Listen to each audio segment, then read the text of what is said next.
All right, this is an exciting video for me because it represents the first time I've done something in connection with Spectrasonics. So they got in touch with me and sent over the newest Omnisphere 3 for me to have an early look at. And I gotta say, I am super excited about this. So they've sent me the software. They're not paying me to make the video, but that's why I put paid promotion at the beginning, because this kind of is like a payment when you get something for free. So take everything I say with a grain of salt, and also maybe an even bigger grain of salt, because I am an Omnisphere fanboy. I have been for the entire time it's been out. And I gotta say, Omnisphere is probably the most used synth that I use in my production. When I watched the video the other day, I had that feeling of excitement that I haven't had in a really long time. And part of it is the hardware connection thing that we can do with different keyboards. So I'm going to show you a bunch of different keyboards here. I've got the Minifreak, the Osmose, the Moog Sub 25, which to me is really exciting because it's kind of been collecting dust. And up till now, they had the Sub 37, but not the Sub 25 in terms of this hardware control thing. So very cool. And then I'll also show you what I'm doing with the Komplete Kontrol MK3, which is a little different than the hardware connection stuff that they've got set by default. And I'll show you what my friend Nico and I figured out in terms of setting up a nice template for Omnisphere with the Komplete Kontrol MK3 that does beautifully back and forth changes between parameters that you get to go and custom map yourself. And part of what makes that even more exciting is the newest version has this global page that we get to see right on the front of every patch, no matter how complex one of your patches in Omnisphere are. They've got these global controls that get to things like the filter cutoff and stuff really quickly. So let's just go look at a couple of the new features, and we'll check out how these keyboards can be integrated. Probably my favorite new feature. So what I know people will be excited about is these collections. I watched two great videos now with Eric, and he talks about these collections. He talks about looking for sounds and how hard it was up until recently for people to find sounds, maybe in certain genres. So let me start with a default Omnisphere here. And if I go over to the directory, now we have these different libraries up in the top. And if I click on something like Analog Vibes, you'll see it's now waiting for me to choose a category. So let's go to Discoveries. What's that one?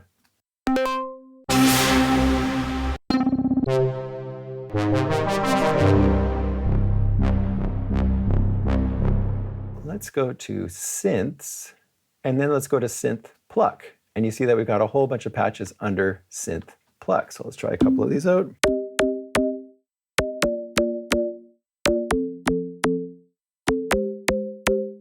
You get that nice preview.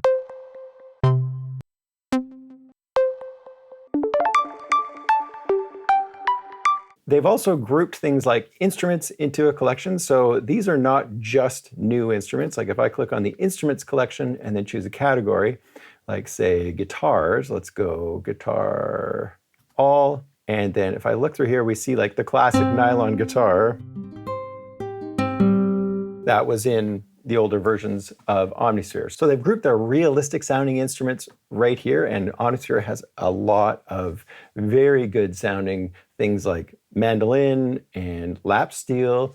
Let's go to Ambient Dreams for a minute. We'll try, let's go to pads, and you can see how it keeps the category that you had from the last one.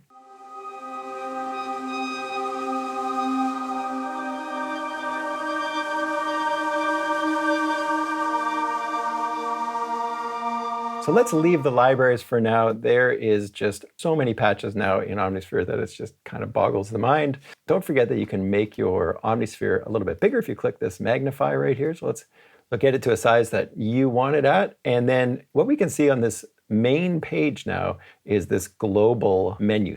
So I play with the filter, and you can hear that it's changing everything all at once.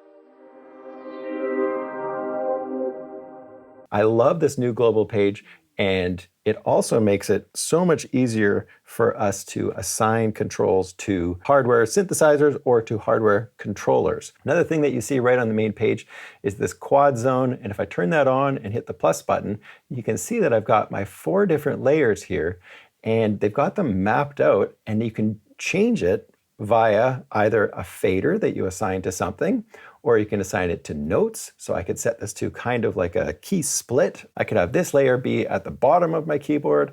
I could have this layer at the middle, and I can just resize just by clicking and dragging. I can even do crossfades between them just by grabbing the top corner and dragging it in. And then now what's going to happen is as I go up the keyboard, I'm only going to hear this one, and then I'm going to hear that one. But of course, I'm going to hear these layers as well. So let's just get them out of the way for now. See what happens if I play low. Now we're into textural pipe.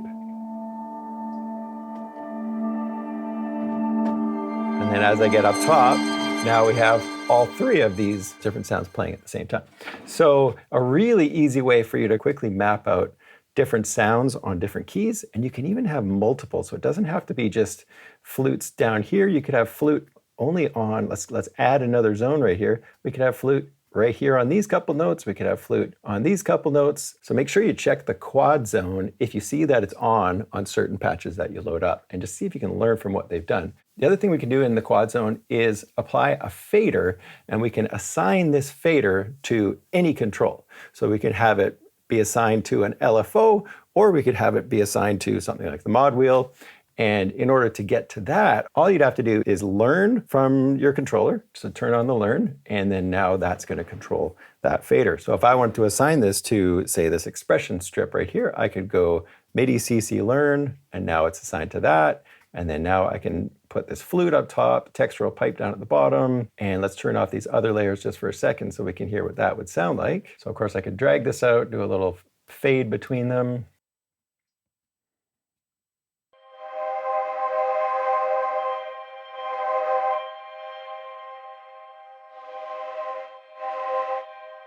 A really simple, easy way for you to go in and make these complex patches that jump from one sound to another. I absolutely love this. And then of course you could use velocity. So you play harder or softer and you trigger different patches. Very, very cool stuff. If we go look at the website, we'll see some other things that are new before I look at the hardware, but we've got the mutations, which is kind of like a randomized thing, but with mutations, it goes even further because it saves your mutation as a patch that you can load up in the future. So you sit there and create patches that nobody else has just by clicking that button.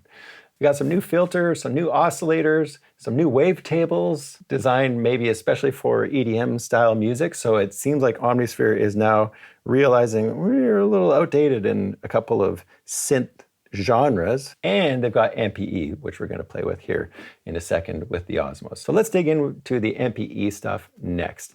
And I've got a patch right here with the Osmose set up.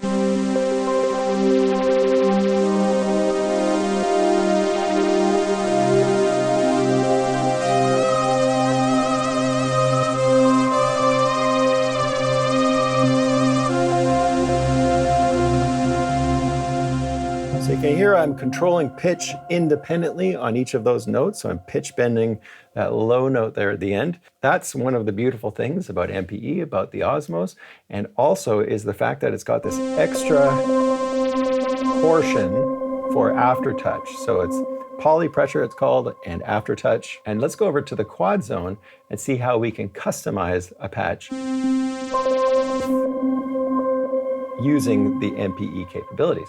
So I've got MPE turned on right here. You have to go over here and turn MPE on. Then you have to set up your track very specifically with the Osmose. So right here, what I've done, if I go over to the modulation window by accessing this little button right here, you can see that I've got MPEY is assigned to the Quadzone fader. So that one little fader in the Quadzone that I just showed you is now set up to receive information from pushing further down on the Osmose. So what happens if we turn on this Juno sub? Well, let's turn on this layer right here, and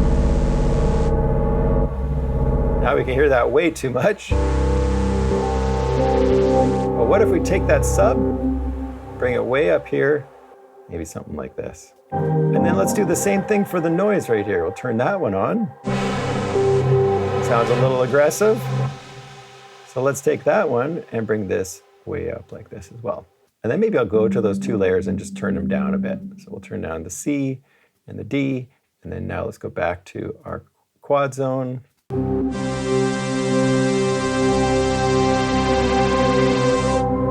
You hear those other layers coming in according to how hard I'm playing down on the Osmose. And then having other patches layer in using this Quadzone by how hard I press on the keys. Anyways, Osmose is just going to be taken to a whole other level with this latest version of Omnisphere. Very exciting. So the next thing I'll show you is the Minifreak. I've got one sitting here, and if we go up to this hardware menu, I can now see all of the different hardware that's supported by Omnisphere 3, which is ridiculous. They never had a Moog sub 25, now they do. And then in terms of the Arturia stuff, we've got the Minifreak right here and a whole bunch of other stuff. So I've got a bunch of Arturia controllers I need to try out. And it loads up a default patch, and I can just start tweaking that. So let's play with the filter. And maybe I want to use the envelope, and then I can change how fast the filter envelope is working. If I start playing with the amp envelope, it jumps over to that. So back to the filter. Even longer attack. Now let's go over to the effects part on the Minifreak, which is really nice that it has effects on it. So now I can go and just turn up the length of reverb, but first I better turn up the amount. So right here.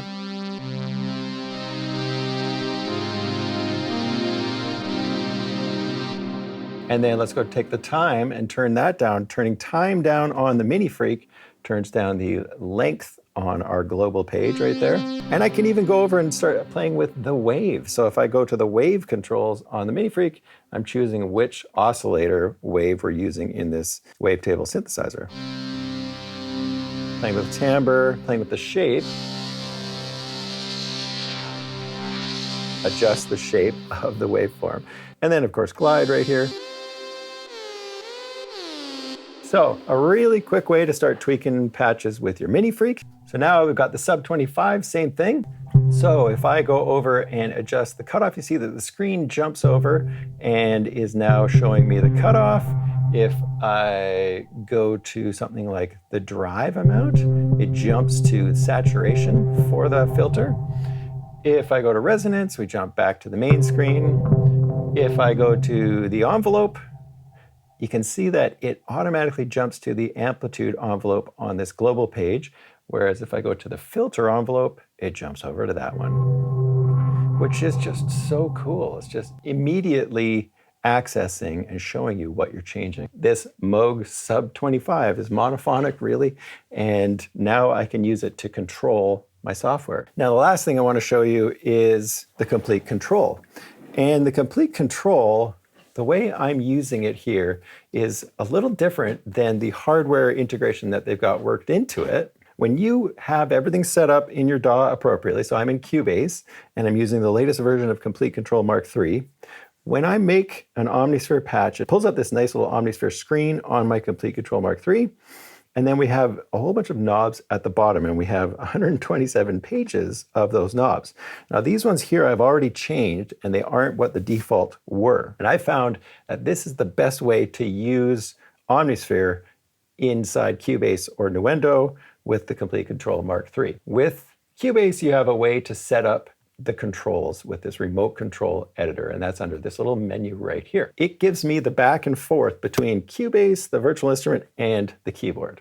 And so what I'm going to do right now is I'm going to change this quick control right here. All I need to do is right-click this knob, make sure there isn't anything on it already, and I'm going to go right-click, enable host automation, and start turning this knob. Now you can see that it's assigned to knob number 7 here. And if I want, I can rename this right here. I can call this tone low, not quite that old wrapper. If I hit apply on the remote control editor, on the screen on my keyboard, it says tone low, and everything works back and forth. Now watch this. If I change the level here, it actually changes on the Komplete Kontrol MK3 keyboard, which is beautiful. And it's all super smooth. The last thing I probably want to do is maybe enable host automation on this master control, and then we'll call this the main volume, and then hit apply. And now we have main volume right here. We could even go a step further and add a whole bunch of other pages to our little template here. And then I am going to right click on this, and I'm going to go save as default multi. So now let's see what happens if I load up another Omnisphere track. So here's our new track. Let's see if these controls all work, and they do. This is beautiful. So this new global page, this connection between the hardware, this is like the stuff I've been dreaming about and trying to do and showing on my channel over the years, and now it's finally happening. So very exciting to see. I'm so glad that Spectrasonics sent this over to me. And thanks so much for watching. Let me know what you guys want to see in future videos, and we'll see you in the next video.